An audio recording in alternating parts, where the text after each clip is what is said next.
All right, folks, we are back, and we're going to go to Rodney, Mike, Cody, Samuel, Spencer, and more in just a moment. But first, I just want to play this entire clip. I'm not even going to... Oh, we don't have the clip ready? Oh, okay. Oh, that's right. You're messing with that. We were supposed to have a guest on. We are going to have a guest coming up. We're looking forward to having the guest, actually. It's a young man who actually had loose change banned in his school, and I'm sure his is not an isolated incident. We also have a very interesting Bilderberg clip coming up. We played a really good one yesterday, and we're going to play an even more interesting one, in my opinion, today. But it looks like we do have that clip. Now, I'm going to just play this without my commentary whatsoever for the PrisonPlanet.tv audience. I guess I'll have to say some words when it's a little downtime. But you're going to hear the major altercations. I'm going to let you guys judge for yourselves one last time. Hit it. This is me.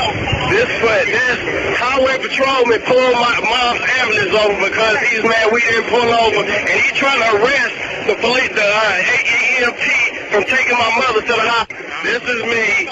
This highway patrolman pulled my mom's ambulance over because he's mad we didn't pull over, and he's trying to arrest the police, the AEMT, from taking my mother to the hospital. Let's get this all on camera right now. Let me get the car number here.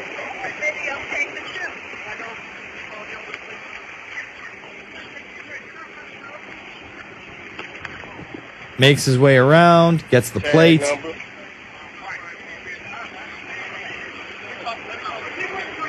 Now here's where we first see just a little bit of action.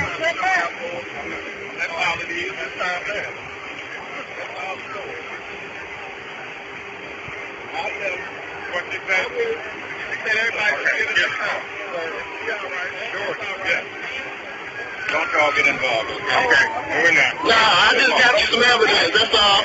I got you some evidence, that's all.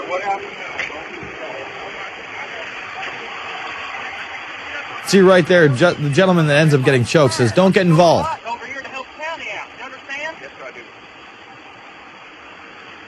do. Now you can tell the lead guy is getting upset, and the cop just saw the camera for the first time. He does not like that he is being camera phoned. Now this is when... Do what your mama says.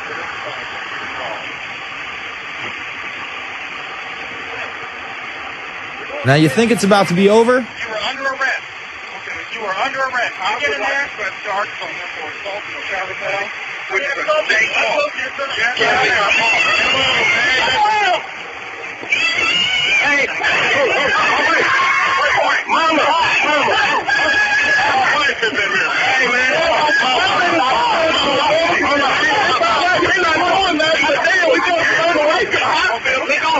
Let go. They gonna do it anyway. Are you going down? They gonna do it anyway, man. You got it, right? What? Come down. It ain't him. It's people right here. This was trying to be all right. Now listen to me. I just told you you're under arrest. You get the patient to the hospital. I'm just in here. This is my wife, man. Come on. Talk to me. You arrested me. Talk to me. That's one of the hospital. That's not a doctor, man. It's crazy, man. I'm not breaking no law. I'm not breaking no law. I just want my wife to get help. That's all I want. Fucking get food. Come on, Mike. Come on, Mike. And if you saw that, he does immediately say, when you're under arrest, you're under arrest. Now, if he had bowed down, he would have been under arrest. He says, no, there's a state law. He did, quote unquote, I guess, resist arrest. But he didn't get arrested. They had nothing to arrest him for. They didn't arrest him when he got to the hospital and the woman was being attended by other paramedics. Do you understand? And we just read you the state law from the EMTs. So again, you decide. The video's up over at the Infowarrior.com. Plenty of articles over at Prison Planet and InfoWars. All right, Rodney in Kentucky, you're on the line. Hey, Jason, good to talk to you again, man. I guess I just must be a magnet for these idiots. I've spoke to you before. I'm the guy that was at the restaurant, got to meet Demolition Incorporated. Oh, I remember that, yeah. Yeah, okay. Well, yesterday, it's funny that you had this on because I was going to call. This will take probably about 2 minutes. I'll make it as quick as I can. I know you got a lot of other callers. I was coming home. My dad's in the hospital, had a heart attack. I'm coming home. I'm in my mom and dad's car. They just happened to drive a Cadillac. It's kind of funny about how I ended up in their car. But anyway, so I stop at a hotel to check my email, have my computer with me. I pull out, see a cop go in front of me. So I take off down the road, get to the end of the road, make a left, look up, the cop is behind me. Somehow this joker got behind me, followed me out of the hotel, pulls me over, says, in Kentucky we have a seatbelt law. Evidently I neglected to put my seatbelt back on after I had turned around to check my email. Well, he comes up, and I'm trying to cooperate, be just as cool as I can about this, and he's asking me, a bunch of questions. And 3 times, you got any drugs, alcohol, guns, weapons, knives? No, sir. No, sir. No, sir. He asked me this 3 different times. I happened not to have my driver's license on me because I'd left it in my car. Had to give him my name and all my papers and ID and everything. Well, he asked me before he went back there, he was like, Mr. Morgan, if you got a little marijuana on, you can tell me about it right now. We can go ahead and take care of this, and it won't be any big deal. But if we search your car and you got a lot in here now, you're going to be in trouble. Now, at the same time, my 9-month-old son's in the car seat in the back asleep. No, sir, I don't have any marijuana. So he goes back, and he had asked me, have you ever been in trouble for drugs or alcohol in your life? I was like, no, sir. So when he comes back, I was like, did everything check out? And he said, well, yeah. He said, I thought you said you'd never been in trouble before. And I was like, well, I haven't, sir. What about that DUI? And that's when I kind of lost it. I was like, let me tell you something, man. I was like, that was 3.5 years ago. And by the way, it's none of your damn business. And then he started in on where have you been? Where are you going? And then that's when I kind of let him have it about it's none of his business. Why are you harassing me? What's the deal about the marijuana? And then one of his buddies in the sheriff's car pulls up out there and kind of like, I guess he thought I didn't see him sneaking around the car, looking around, and I guess he just got tired of talking to me for a minute after I told him it wasn't none of his damn business. Told me to go on my way then. Yeah, it's just incredible that, you had a DUI 3.5 years ago. That's the only blemish on your record. And he's asking about marijuana. Why'd I lie to him? Yeah, why'd you lie to him? Oh, because as soon as you say, well, yes, officer, actually, I have had a DUI. Get out of the car. Probable cause right there. Another 45 minutes to an hour. And then God knows what other charges they're going to trump up on you. You might be resisting, sir. Who knows? Who knows with these people? They're madmen at times. You want to give these people the benefits of the doubt. When you see videos like this, it's awfully hard. Appreciate the call, Rodney. Let's go to Mike in Florida. Mike, you're on the line. Yes, Mike. How you doing? Good. Listen, I'm having a problem, dude. I'm an ex-Marine, okay? Mm-hmm. I don't have anything on my record. Mm-hmm. I've been arrested once already, no Miranda rights or anything. And they Baker acted me and put me in an institution, tried to give me drugs and stuff, and they've been knocking at my door. They're knocking on it tonight, and they just call up Robert. They don't announce themselves as the officer of the law, and they don't leave no cards, but they keep knocking all the time.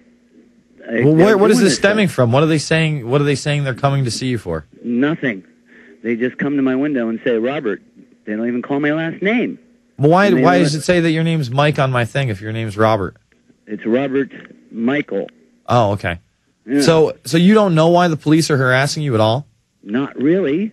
Do you know them I personally? Hear this stuff going on.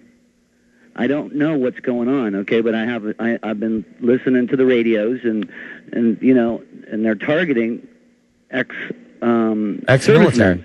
Yeah. Well, if that is the case, you got to arm yourself with the only weapon that really counts at this point, and that's a camera. What is it? And it's a camera. I mean, you got to start filming these people. Like, why are you coming to my house? The little handy cam. I can't. I'll tell you why. I'm the guy that's trapped inside the house, okay? I can't make a move. I'm playing a song from Chopin, and it just continues to loop and loop. They keep coming. I can't make a sound. They're just calling, okay, but I'm not there. All right?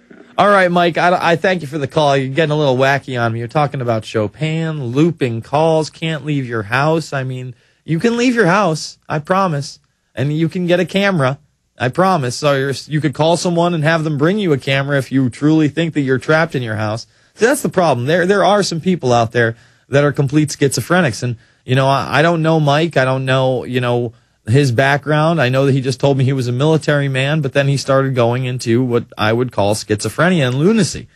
And, how do you deal with something like that? Cody in Oklahoma, you're online. Hey, thanks, Jason, for having me. I really appreciate it.